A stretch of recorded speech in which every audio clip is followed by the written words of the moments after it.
Good morning. Myself, Guruswamy K, Assistant Professor in Physics. Now I am going to deliver a lecture on nanophysics. This is the third lecture on nanophysics. And usually this topic comes under paper 6 of third BSc program in Kuala University. Now I am going to deliver a lecture and that covered the topics like fullerenes, that is carbon 60, carbon nanotubes, their production by using arc discharge method, and properties of carbon nanotubes. Recap of the previous session. The previous session we discussed about properties of nanomaterials, mainly mechanical properties, chemical properties, magnetic properties, and few selected applications of nanoparticles. Learning objectives of this session. After the completion of this session, the student should be able to understand fullerenes, carbon 60, their structure, properties, and applications. Nextly, what are carbon nanotubes? Production by arc discharge method, their properties and applications. These are the topics should be covered this session. Okay, the student will be able to know about these concepts at the end of this session. Session outcomes from the session, student will be able to know concept of fullerenes and applications, carbon nanotubes production, properties and applications. Okay. Now we should know what are fullerene. It is carbon 60 fullerene. Fullerenes are the third allotrophic form of carbon material after graphite and diamond. These were discovered in 1985. Fullerenes consist of 20 hexagonal and 12 pentagonal rings as the basis of icosahedral symmetry closed case structure. Each carbon atom is bonded to 3 others and is sp2 hybridized. The bond length of the carbon 60 molecule is 1.4 angstrom. The C60 molecule has 2 bond lengths. The 6:6 ring bonds can be considered double bonds and are shorter than the 6:5 bonds. C60 is not super aromatic as it tends to avoid double bonds in the pentagonal rings, resulting in poor electron delocalization. As a result, 660 behaves like an electron deficient alkenes and reacts readily with electron rich species. The geodesic and electronic bonding factors in the structure account for the stability of the molecule. This is what the figure shows, the C60 fullerene molecule, and here these are the carbon atoms, and here this shows how the carbon atoms are bonded together in C60 molecule. The most striking property of the C60 molecule is its high symmetry. There are 120 symmetry operations there, like a rotation around an axis or reflection in a plane, which map the molecule into itself. This makes 660 molecule with the largest number of symmetry operations the most symmetric molecule and possess very high stability. Now we are going to discuss some physical properties of C60 fullerene molecule. The density of C60 fullerene is 1.65 gram per centimeter cube. Standard heat of formation is 9.08 Kelvin calorie mole inverse. Index of refraction 2.2, boiling point, sublime at 800 degree Kelvin. Resistivity of this 660 fullerene is 1014 ohms per meter. Crystal form hexagonal cubic. Organoleptic properties like appearance, buckyball suit, very finely divided black powder, fullerite, brown or black powder, C60, black solid, and odorless. The fullerenes are also found to be soluble in common solvents such as benzene, toluene, or chloroform. It's about physical properties of fullerene molecule. Now we shall know some applications of fullerenes. Fullerenes used in organic photovoltaics, shortly called as OPV. Fullerenes are used as antioxidants and biopharmaceuticals. Fullerenes are used as additives and other polymer additives. Fullerenes are used as catalysts. Fullerenes are used in water purification and biohazard protection. In the case of vehicles, these fullerenes are used to enhance durability, lower heat buildup, better fuel economy with use of fullerene black or rubber compounds. And medical MRI agents, okay, in getting magnetic resonance imaging by using NMR spectroscopy, okay, here these fullerene molecules as used as MRI agents. These are the few selected applications of fullerenes. Next, we are going to discuss carbon nanotubes, abbreviated as CNTs, carbon nanotube. A carbon atom can form various types of allotropes. In three-dimensional structures, diamond and graphite are the allotropes of carbon.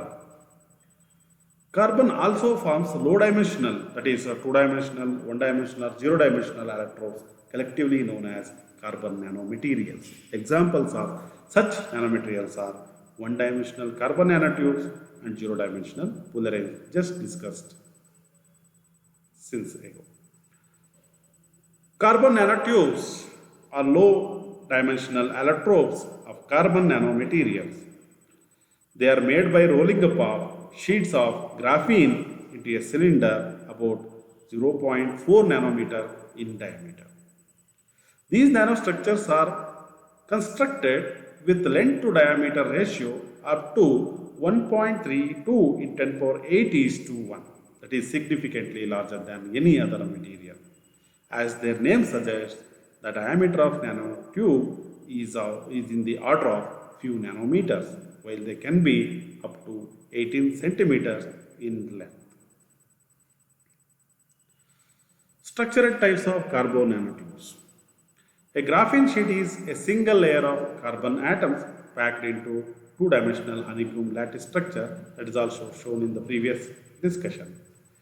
Carbon nanotube is considered as rolled up graphene sheets. If you take a sheet of graphene and rolled up in the form of a cylinder, that becomes a carbon nanotube.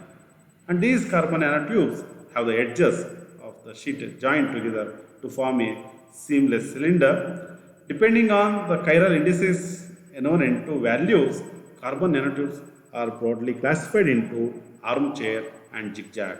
Those shown in these figures. The first one shows the armchair nanotube, carbon nanotube, and the second one is zigzag nanotube. Here, this figure shows how these carbon atoms are arranging and their chiral indices. Depending on the number of concentrically rolled up graphene sheets, carbon nanotubes are also classified into three types. Mainly, one is single-walled, double-walled, and multi-walled carbon nanotubes. Here, this diagram shows this type of carbon nanotubes. This is single-walled. If you take a single graphene sheet and rolled up in the form of a cylinder, then we get single-walled nanotube. And if this single-walled nanotube is covered by another single-walled nanotube, okay, of greater diameter or radius, then we are going to get double-walled carbon nanotube. Okay, in the case of multi-walled nanotube, here we found a large number of these types single-walled nanotubes were concentrically arranged with increasing radii. Now we are going to discuss few important properties of carbon nanotubes. First one is electrical conductivity in order of magnitude higher than our conventional copper cables. And electrical properties can be controlled through application of external magnetic field and mechanical force. Thereby, these carbon nanowires are replacing these conventional copper wires in the present day applications, electronic applications. And third one is can be metallic or semiconducting depending on chirality. Band gap can be adjusted. The chiral indices, say N1 and N2, will decide whether the resulting carbon nanotube after synthesizing from bulk structure exhibit metallic nature or semiconducting nature. The band gap can be adjusted, okay, thereby here these carbon nanotubes find plenty of electronic applications. A stronger and most flexible molecular material because carbon-carbon covalent bonding and hexagonal network architecture. Okay, that gives here the high order of mechanical property. It is stronger and most flexible properties. Next one is maximum strain is 10% much higher than any material. Compared to conventional material, these CNTs have maximum strain of the order, okay, 10% much higher than our conventional materials. Young's modulus of over 1 terapascal versus 70 gigapascal for aluminum, 100 gigapascal for carbon fibers. Thermal conductivity is about 3000 watt per millikelvin in the axial direction with small values in the radial direction, etc. There are a few important properties of carbon nanotubes. And production of carbon nanotubes by arc discharge method. There are plenty of methods were there, but in our syllabus mentioned only arc discharge method. Now we are going to discuss production of carbon nanotubes by carbon arc discharge method. The most common and easiest way to produce CNTs is the carbon arc discharge method. Using this method, a complex mixture of components is produced and that separates the CNTs from soot and the catalytic metals. Arc vaporization is used to produce CNTs by placing two carbon rods from end to end at a distance of 1 millimeter placed in an enclosure. At low pressure, the enclosure is usually filled with inert gas. A high temperature discharge between two electrodes is created by applying a direct current of the order of 50 to 100 milliampere. The surface of the carbon electrode is vaporized by the high temperature discharge and finally forms a small rod-shaped electrode. The production of CNTs in high feed primarily depends on the uniformity of the plasma arc. The arc discharge method with liquid nitrogen can also be used to produce carbon nanotubes. This method produces tubes with closed ends. This is what the diagram which shows the experimental setup used in carbon arc discharge method to produce these carbon nanotubes. Again, here this shows when we are going to get a single wall nanotubes and when we are going to get a multi-wall nanotubes. That can be discussed here. To produce single wall nanotubes, a small amount of cobalt or iron is incorporated as a catalyst in the central region of the positive electrode. This method can produce single wall nanotubes of the diameter ranges from 1 to 5 nanometer with a length of 1 micrometer. And while synthesizing multi-wall nanotubes, if no catalyst is used, multi-wall nanotubes are produced. If you use catalyst, then we are going to get single wall nanotubes. Those catalysts are cobalt or iron. Otherwise, we are going to get multi-wall carbon nanotubes. Okay. Usually this diagram shows 10 nanometer carbon nanotube. Okay. Synthesis using carbon discharge method. Applications of carbon nanotubes. Again, here also plenty of applications were there. I am going to mention few major applications. First one is these carbon nanotubes are used in field effect transistor design. Field effect transistors are conventional or flexible substrates for high performance electronics. This is nanoelectronics.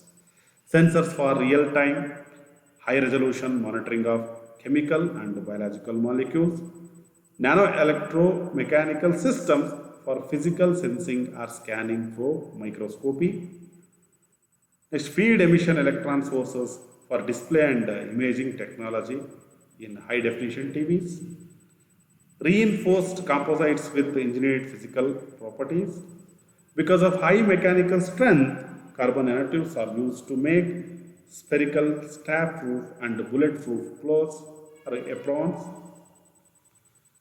and they are used for making high efficient solar cells, hydrogen storage for low emission of energy efficient vehicles, and carbon 60 fullerene molecules can also be made to function as high temperature superconductors, etc. These are a few selected applications of carbon nanotubes. Thank you.